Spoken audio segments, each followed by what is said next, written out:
Alhamdulillahil wahidil qahar Ar-Rahimil ghafar Ahmaduhu ta'ala ala fadlihil midrar Wa askuruhu ala ni'amihil ghirar Wa ashhadu an la ilaha illallah wahdahu la syarikalah Al-Azizul Jabbar Wa ashhadu anna nabiyyana Muhammadan abduhu wa rasuluhul Mustafal Mukhtar Sallallahu ala Sayyidina Muhammad wa ala alihi tayyibinal athhar Wa ihwanihil abrar wa ashabuhul akhyar Wa man tabi'ahum bi ihsanin ma tu'akibul layla wan nahar Amma ba'd fa ya ayyuhal muslimun Ittaqullaha haqqa tuqatih wa la tamutunna illa wa antum muslimun.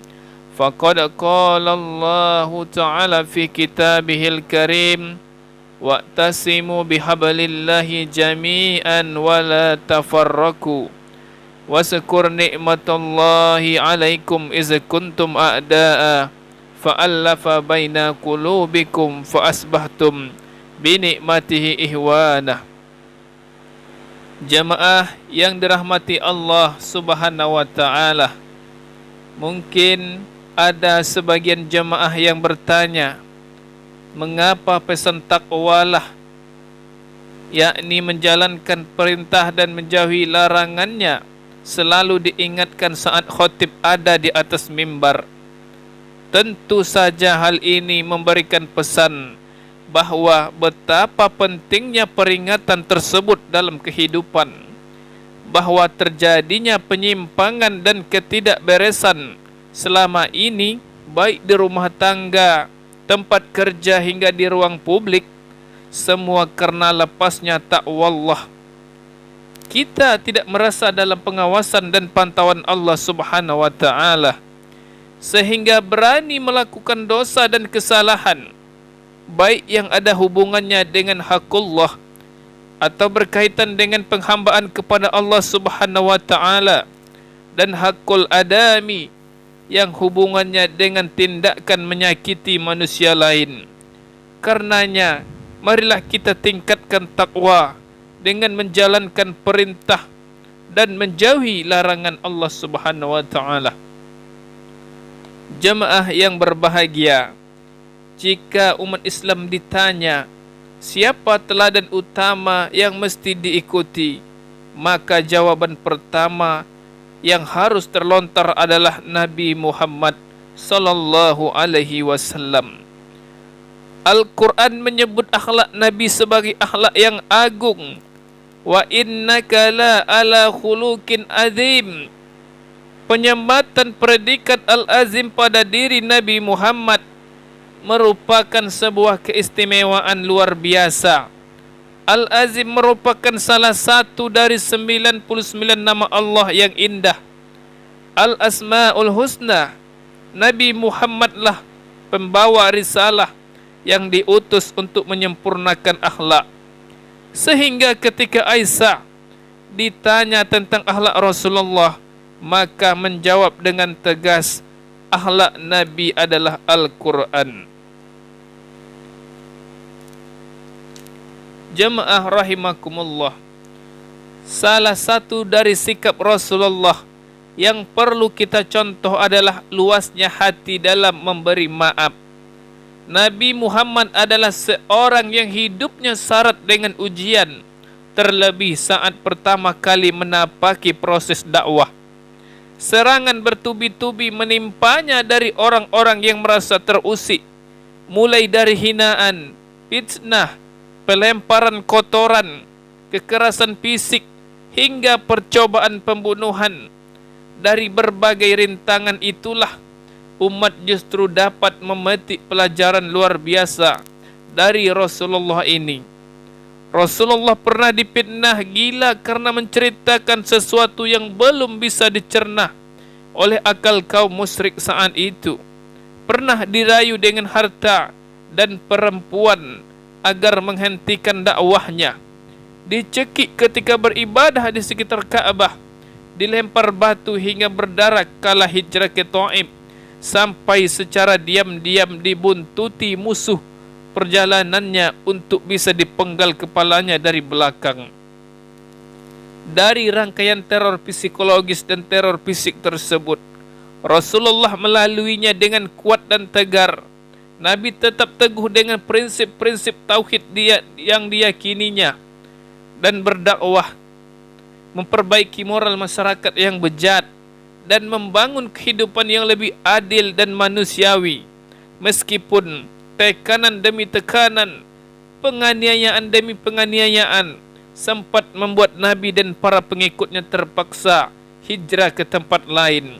Hadirin yang berbahagia, ketika cahaya Islam kian gemilang, pengikut Rasulullah semakin banyak, dan proses hijrah Nabi ke Madinah kian mematangkan kekuatan kaum muslimin.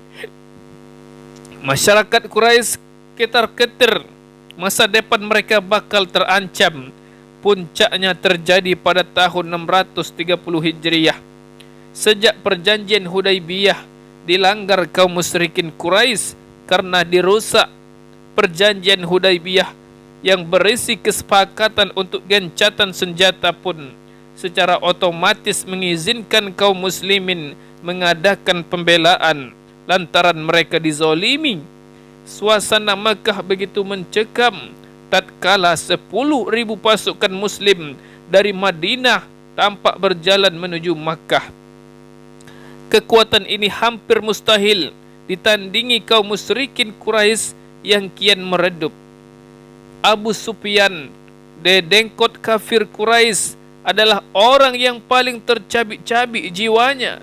Jabatan sebagai pemimpin tertinggi dan nyawanya pun seolah tak lagi berarti melihat kenyataan ia bakal dibinasakan oleh orang-orang yang selama ini dia aniaya.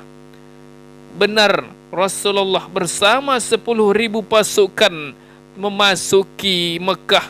Namun apa yang terjadi? Betapa indah sikap Rasulullah beserta para pengikutnya kala pertama masuk kota Mekah.